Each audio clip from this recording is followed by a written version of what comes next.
Welcome back to the garage. It's raining outside. I thought I'd just come in and I'll have a quick look at the Honda Monkey, which is sat in front of me at the moment. I set myself a challenge to try and upload every Sunday at 7 o'clock, try and grow the channel. And for the last couple of weeks it was working okay. I got plenty of footage made up. I got it uploaded to YouTube, ready to drop on a Sunday at 7 automatically. And then I went on holiday. I thought I'll get back, it'll be nice, warm, sunny weather with it being British summertime, and no, it's raining, so I don't have any real decent ride footage. I've got some old stuff that I can put, maybe make into some shorts, but I've got no long form content. So I thought, right, I'm gonna have to come in the garage and talk about the bikes. So I thought I'll go over the Monkey. I'll show you what modifications I've made to it so far. It's done 255 miles. It's been absolutely brilliant. It's a right laugh to ride, and I thoroughly enjoy it. To be fair, I probably enjoy it a bit more than riding the GS. Although they're both really fantastic bikes. The Monkey does things that are, I suppose, it's a bit of a daft bike really. It's just there for having a laugh. Although I am going to try and take it places that it shouldn't go, and I'll obviously film that and take you along on that journey. But for now, I'll just show you the mods I've done in the Monkey, and also one thing to make sure you do if you do this modification, don't do what I did. I'll show you in a second. One of the cheapest mods I did was fitting these bar end mirrors. I got them off eBay for, I think it was $14.99. I initially wasn't going to fit them because I quite like the original Monkey mirrors. But as you can see, Monkey mirrors are quite big, and with them being fitted here, you get the view blocked by your elbows all the time. So I thought I'll fit these anyway, see how they go. With them being quite cheap off eBay, I wasn't expecting much, but they have been absolutely brilliant. They've not come loose at all. Although the mirror's slightly smaller, you do get a lot better view looking behind, and I quite like the look of them. I think they suit the Monkey quite well. So yeah, happy with those, and I think I will keep them on. I had to do a bit of modification to the bar end. It comes with a bolt and an expanding washer, but it doesn't actually fit the Monkey. So what I did was I used the original Monkey bolt that comes with it, and I had to cut down some rubber washer just to stick it between the throttle to stop the throttle sticking. And on the left hand side, I used a metal washer because there's no movement on that, so it was absolutely fine. But yeah, a bit of modification needed, but not too much. Still very easy to fit and well worth doing. So the most expensive modification was the Scorpion exhaust. I'd always planned to fit an exhaust on the Monkey as soon as I got it.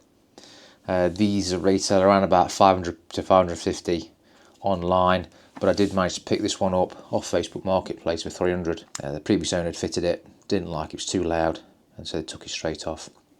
I am running it with the baffle because it is extremely loud without that in. Only issue with it, with this being a 2005 engine, a Euro 5 spec Monkey, it does bring the engine management light on. I have contacted Dynojet, and they are in the process of doing an updated version of their, I can't remember what it's called now, it's the Power Commander or something, their version anyway. But yeah, that is going to come out hopefully, so we'll be able to map out the engine light. Another essential mod, I think, if you're going to be wanting to go anywhere on this bike, any distance, you're going to want to carry a few little bits and pieces.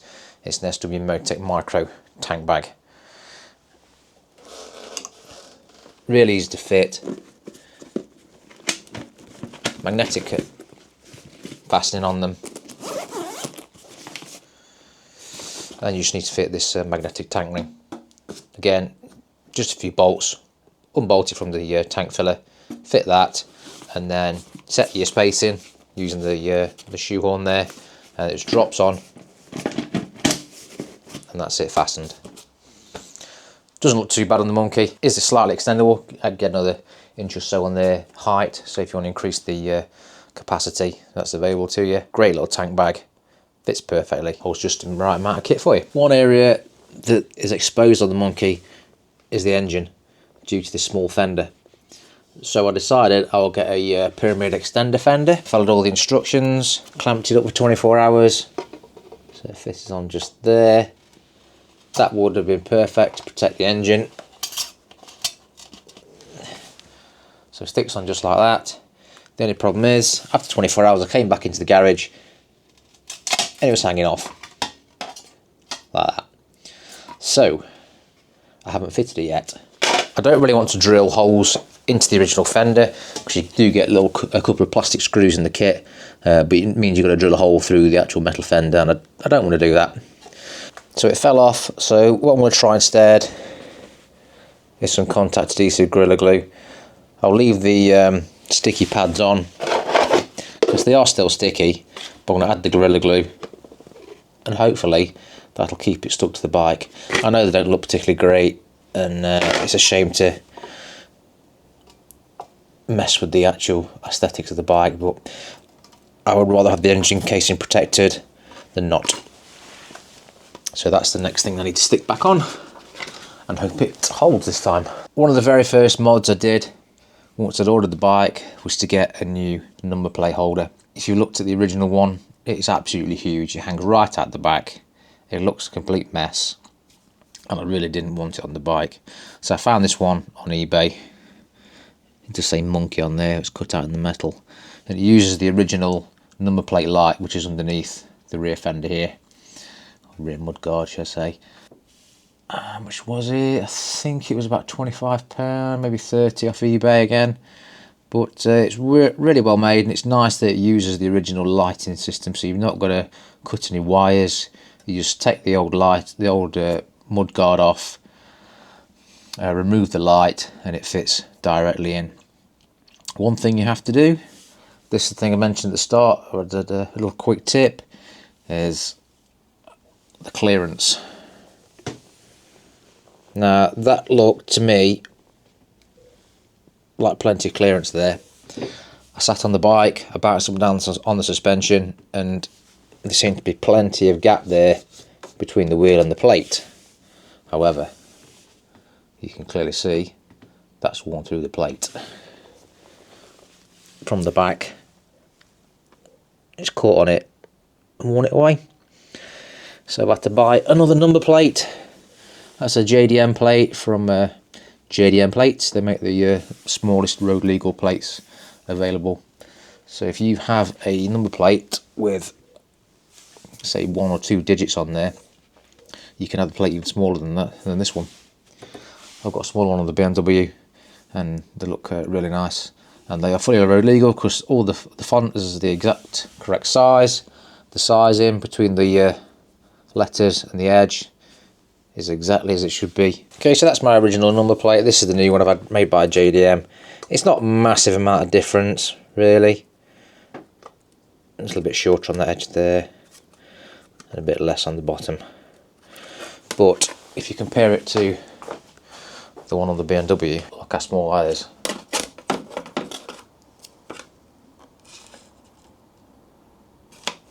Load smaller. Same height. But yeah, so if you got less numbers or a small number like that, it makes the plate a lot smaller, but again it's still road legal. The fonts are all comply. They send you a card with a QR code on there, so you can stick that in your wallet, and if you get pulled over, you zap the QR code, it takes you straight to the regulations. So even if the police officer who pulls you over is not a traffic copper, you're going to have to show them exactly what the law is. So that's just a brief look at the modifications I've done so far on the Monkey. I plan to do a few more little bits and bobs, maybe change the brake levers. I'm going to get some caps for the where the mirrors used to be, the original Honda Monkey mirrors, just so they don't fill with water and start rusting inside. Hope you've enjoyed that. Sorry there's no ride out, but hopefully the weather will improve. We'll get out on the bike and get some decent riding footage.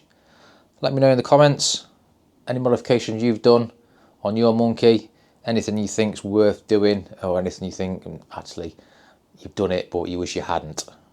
And if this video's been any help to you, or just to help me grow the channel, please hit the like button and please consider subscribing. If you are a current subscriber, let me know in the comments which bike you like the most. Is it the Monkey or is it the GS? And which content do you prefer me to do? All the modifications I've done on the channel are all being paid for by myself. I'm not sponsored by anybody. So it would really help me out if you could just help me grow the channel. Thanks for watching.